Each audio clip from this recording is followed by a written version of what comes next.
પોરબંદરના કુંભાળવાડા વિસ્તારમાં અઠવાડિયાથી પાણીનું વિતરણ ન થતા સ્થાનિકો મોટી સંખ્યામાં એકત્ર થયા હતા અને પાલિકા તંત્ર સામે રોષ વ્યક્ત કર્યો હતો અને વહેલી તકે પાણી વિતરણ ન થયું તો પાણીના બેડા લઈ પાલિકા કચેરીએ ખસી જવાની ચીમકી પણ આપી હતી। પોરબંદર શહેરમાં કાળઝાળ ગરમી વચ્ચે અનેક વિસ્તારમાં પાણીની સમસ્યા વકરી છે। અનિયમિત પાણી વિતરણને કારણે લોકોને મુશ્કેલીનો સામનો કરવો પડે છે। ત્યારે કુંભાળવાડા વિસ્તારમાં પણ શેરી નંબર 23-24 સહિત આસપાસના સમગ્ર વિસ્તારમાં છેલ્લા એક અઠવાડિયાથી પાલિકા દ્વારા પીવાના પાણીનું વિતરણ ન કરવામાં આવતા સ્થાનિકો રોષે ભરાયા હતા અને એકત્ર થઈ પાલિકા સામે રોષ વ્યક્ત કર્યો હતો। સ્થાનિકોએ જણાવ્યું હતું કે અમુક વિસ્તારમાં એકાંતરા નિયમિત પાણી વિતરણ થાય છે, જ્યારે તેમના વિસ્તારમાં મતદાનના આગલા દિવસે પાણી વિતરણ થયું હતું, ત્યારબાદ વિતરણ કરાયું જ નથી, જેથી સ્થાનિકોએ પાણી વેચાતું લેવું પડે છે। આ વિસ્તારમાં મોટે ભાગે માલધારી સમાજનો વસવાટ છે। તેઓના પશુ પણ પાણી વગર તળવળે છે। 10 દિવસે અડધી કલાક પાણી વિતરણ કરવામાં આવે છે, જે અપૂરતું છે। આથી ન છૂટકે વેચાતું લેવું પડે છે। ડેમમાં પૂરતું પાણી હોવા છતાં પાણી વિતરણમાં ધાંધિયા કરવામાં આવે છે। તેઓના વિસ્તારની ડંકીઓ પણ બંધ હાલતમાં છે।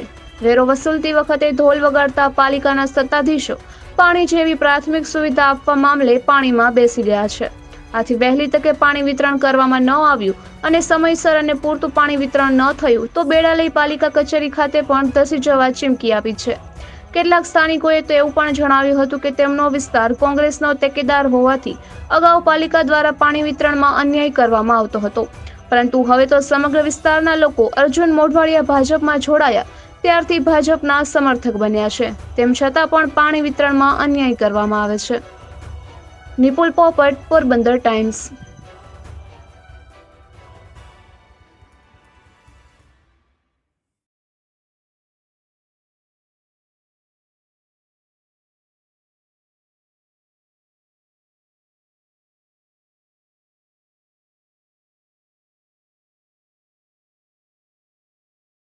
હું હીરા લુણ કુંભારવાડામાં રહીએ છીએ। અમારે અત્યારે પાણી નથી આવતું। પાણી પેલા સુવિધા કરો, નકર અમે નગરપાલિકાએ જઈએ। અમારે 10 દિવસથી નથી આવતું। માલ ઢોર છે, નાના છોકરા છે, નાના છોકરાને મૂકીને પાણી ભરવા કેમ જવું? અમારે ઝીણકા ઝીણકા છોકરા છે, રસોઈ કરવી, પાણી ભરવું કે છોકરાઓને રાખવું? એક બાજુ ઢોરને પાણી પૂરતું જડતું નહોતું, માણસને પૂરતું જડતું। અમે નગરપાલિકાએ નગર બેડા લઈને જઈએ। કાલની તારીખમાં પાણી નહીં આવ્યું તો અમે નગરપાલિકાએ જશું બેડા લઈ। મત જોતું તો ત્યારે મત કેમ આવ્યા હતા? પાણીનું તો પૂછવા નથી આવતા કે પાણી? હા, પાણીનું નથી પૂછતા। તેથી ચોથેથી ટાંકો ભરાઈ ગયો તો આગલેથી? હા, અત્યારે પૂરતું પાણી નહોતું આપ્યું। પાછી લાઈટ જવા દે, પાવર ડીમ કરી દે। ખાડી વિસ્તારમાં જ પાણી નથી આપતું। હું રબારી છું, શીતલ રાજા હું। અમે નવો કુંભારવાડો શેરી નંબર 24 માં રહીએ છીએ। અહીંયા અમને ચૂંટણીના આગલે દિવસે પાણી આપ્યું હતું। આજે આ 10મો દિવસ છે, અહીંયા પાણી નથી આપ્યું। એમાં અડધી કલાક અમને પાણી આપ્યું। હવે અમારે ઢોરને પાવું કે અમારે પીવું? કેવી રીતના કરવું? અમારે ઉપલી લાઈનમાં આખે આપે, અમારા જ વિસ્તારમાં નથી દેતા પાણી। બધેય પાણી આવે, ખાલી અમારી જ લાઈનમાં નથી દેતા। દે તો કે સવારના આપે કે સાંજે આપે। તો રાતે 12 વાગે આવે તો 12 વાગે અમારે કામ હોવું કે પાણી ભરવું? સવારે આપે તો અમારે માલનું કામ કરવું કે પાણી ભરવું? અમને અઠવાડિયામાં 2 વાર પાણી આપવું જ પડે, ને પાણી ન આપે તો અમને પાણીનો ટાંકો નાખી જાય ને અમારી આખી ડંકી વિસ્તારમાં નાખી જાય।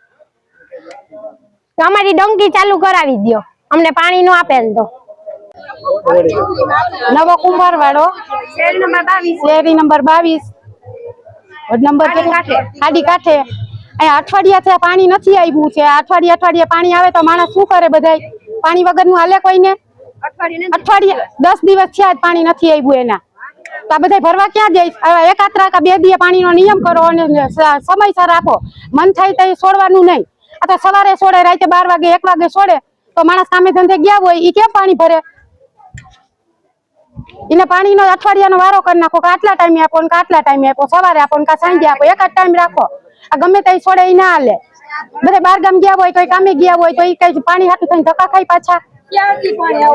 હા, અને 4 દિવસ પાણી આવવું જોઈએ। અઠવાડિયામાં 2 વાર કે 3 વાર પાણી આપવું જોઈએ। અઠવાડિયે 1 વાર આપે તો પાણી વગરના માણસ શું કરે? અને પાછું ક્યાંય અહીંયા કઈ છે નહીં, માણસ ભરવા જાય। અને ડંકીઓ બધી જેટલી છે એટલી બધી ચાલુ કરાવી દો, થોડુંક ઈ માણસને પાણીની રાહત થાય. મારું નામ છે મોરી રામા મામિયાભાઈ, શેરી નંબર 23, નવા કુંભારવાડા વિસ્તાર. ચૂંટણીના આગલા દિવસે પાણી આવ્યું હતું ને બીજા લતામાં બધે એકત્ર પાણી આવે છે. અમે માલઢોર વાળા છે, બીજા લતામાં બધે પાણી વેડફાઈએ બહુ. અમે જો કે વેડફતા નથી પાણી એટલું. અમારા વિસ્તારમાં 10 દિવસે પાણી આવે, એ પણ પૂરતા ફોર્સમાં નથી આવતું ને આવે તો અમે મોટર ચાલુ કરીએ તો લાઇટ વહી જાય. એટલે અમને પૂરતું પાણી મળે, અમે પૂરતું પાણી ના મળે તો અમે ક્યાં જશું? તો અમે પાકિસ્તાન એરિયામાંથી આવીએ છીએ, કાં તો અમારું બધું જપ્ત કરી લ્યો તો બધું પૂરું થઈ જાય. અત્યારે શું કરો પાણી માટે તમે? અત્યારે પાણી માટે આ બધા બોલાવ્યા અમે, કાઉન્સિલર પાસે ગયા હતા તો કાઉન્સિલરે કીધું કે હું મીટિંગમાં છું નગરપાલિકાની. મતટાણે બધા ગાયો ઘા આવતા હતા, અત્યારે કોઈ મતના આગલે દિવસે પાણી આવી ગયું, અત્યારે કોઈ જવાબ દેતા નથી. કેટલા સમયથી હેરાન કરો? આ 10 દિવસ તો અમે હેરાન થાય. આવું તો 6-7 મહિના થાય એવું ને એવું પ્રોબ્લેમ પાણીનો છે આ લતામાં. બીજે બધે પૂરતું પાણી આવે, 3 દિવસ 2 દિવસ બધે પાણી આવી જાય, અહીંયા જ નથી આવતા. ક્યાં કયો વિસ્તારમાં નથી આવતું?